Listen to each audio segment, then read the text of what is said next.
Hi മക്കളെ, +1 +2 എത്തിയപ്പോൾ മുതൽ എല്ലാവരുടെയും സംശയമാണ് NCERT ടെക്സ്റ്റ് ബുക്ക് മുഴുവൻ എക്സാമിന് പഠിക്കണോ, അല്ലെങ്കിൽ എക്സാമിന് പ്രിപ്പയർ ചെയ്യുന്നവർ NCERT ടെക്സ്റ്റ് ബുക്ക് മുഴുവൻ പഠിക്കേണ്ട കാര്യമുണ്ടോ എന്നുള്ളൊരു സംശയം ഉണ്ടാവും. ഒറ്റവാക്കിലൊരു ഉത്തരം പറഞ്ഞാൽ NCERT ടെക്സ്റ്റ് ബുക്കിലുള്ള എല്ലാ കാര്യങ്ങളും ചോദിക്കാൻ ചാൻസ് ഉള്ളവയാണ്.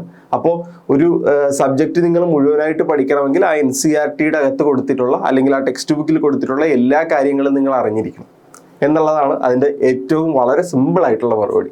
പക്ഷേ പഠിക്കുമ്പോൾ നിങ്ങളൊന്ന് മനസ്സിലാക്കി അല്ലെങ്കിൽ അതൊന്ന് ഓർഡറായിട്ട് അല്ലെങ്കിൽ ഒന്ന് ഓർഗനൈസ്ഡ് ആയിട്ട് പഠിക്കാൻ ശ്രമിച്ചു കഴിഞ്ഞാൽ ഇത് വളരെ എളുപ്പമാണ്. മുഴുവൻ പഠിക്കണോ അല്ലെങ്കിൽ അയ്യോ മുഴുവൻ പഠിക്കണം എന്നുള്ളൊരു ടെൻഷൻ ഇല്ലാതെ നിങ്ങൾക്കിത് കംപ്ലീറ്റ് ചെയ്യാൻ സാധിക്കും.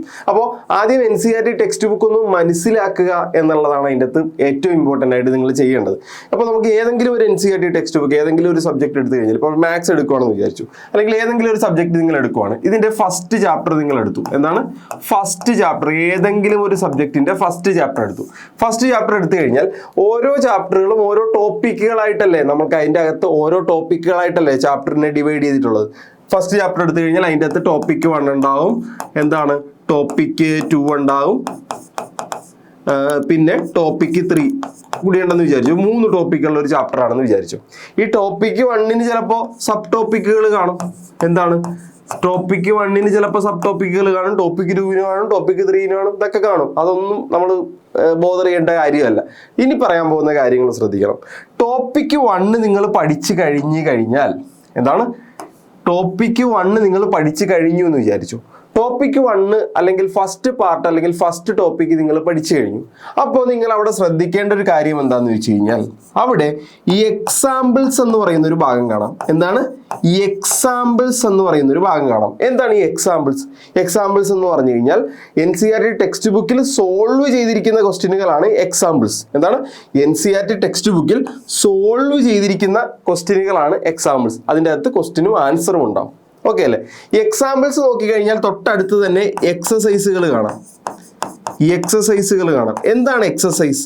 ഈ ഫസ്റ്റ് ടോപ്പിക്കിന്റെ തന്നെ എക്സസൈസ് കാണാം. എന്താണ് എക്സസൈസ്? എക്സസൈസ് എന്ന് പറഞ്ഞാൽ നമുക്ക് ചെയ്യാൻ വേണ്ടി അവർ തന്നിട്ടുള്ള കുറച്ച് ക്വസ്റ്റ്യൻസ്, ഈ ടോപ്പിക്കുമായി ബന്ധപ്പെട്ട് നമുക്ക് ചെയ്യാൻ വേണ്ടി തന്നിട്ടുള്ള കുറച്ച് ക്വസ്റ്റ്യൻസ്. ഓക്കെ അല്ലേ? ഇങ്ങനെ എല്ലാ ടോപ്പിക്കുകൾക്കും ഉണ്ടാവും. ഇപ്പൊ ഈ ടോപ്പിക് 1 എക്സസൈസ് കൊണ്ട് അവസാനിച്ചു. അടുത്തത് വീണ്ടും ടോപ്പിക് 2 വന്നു, അതിനും എക്സാമ്പിളും എക്സസൈസും കാണും.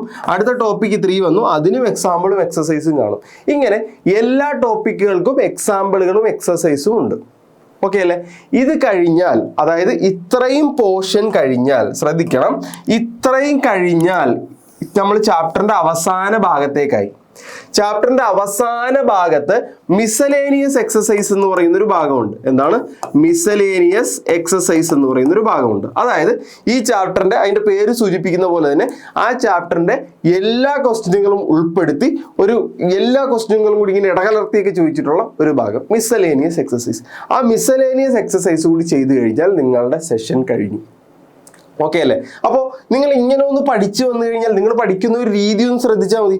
നിങ്ങൾ ടോപ്പിക് 1 പഠിക്കുവാണ്, ആ ടോപ്പിക് 1ന്റെ എക്സാമ്പിളും എക്സസൈസും നിങ്ങൾ നോക്കി. ഓക്കെ, അത് കഴിഞ്ഞ് നിങ്ങൾ ടോപ്പിക് 2ലേക്ക് കഴിഞ്ഞു, എന്നിട്ട് എക്സാമ്പിളും എക്സസൈസും നോക്കി.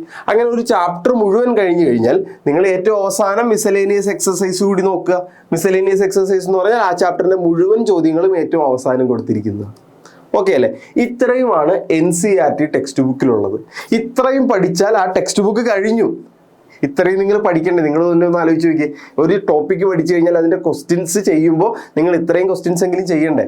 ഇത് വളരെ ഇമ്പോർട്ടൻ്റ് ആയിട്ടുള്ള കാര്യമാണ്. അപ്പോൾ ക്വസ്റ്റ്യൻസ് ചെയ്ത് പഠിക്കുന്നവർ എന്ത് ചെയ്യണം? ക്വസ്റ്റ്യൻസ് പഠിക്കുന്നവർ ഈ 3 പേരുകളൊന്നും ഓർത്തിരുന്നോളണം. Examples, exercise, miscellaneous exercise.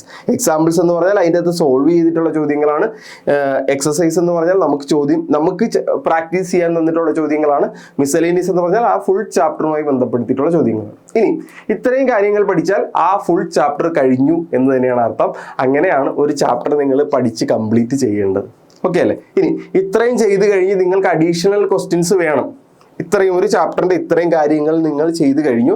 നിങ്ങൾക്ക് അഡീഷണൽ ക്വസ്റ്റ്യൻസ് വേണമെങ്കിൽ നിങ്ങൾ എന്ത് ചെയ്യുക, നിങ്ങൾ എക്സംപ്ലർ എന്നും പറഞ്ഞ് NCERT പുറത്തിറക്കുന്ന എന്താണ് ക്വസ്റ്റ്യൻ സീരീസ് ഉണ്ട്, അത് നിങ്ങൾക്ക് ഡൗൺലോഡ് ചെയ്യാവുന്നതാണ്. നിങ്ങൾക്ക് ഏത് ചാപ്റ്ററിൻ്റെ ആണോ എക്സംപ്ലർ വേണ്ടത്, എക്സംപ്ലർ എന്നും പറഞ്ഞ് ആ ചാപ്റ്ററിൻ്റെ പേര് ഉപയോഗിച്ച് ഗൂഗിളിൽ സെർച്ച് ചെയ്ത് കഴിഞ്ഞാൽ നിങ്ങൾക്ക് എക്സംപ്ലറിൻ്റെ PDF കിട്ടും.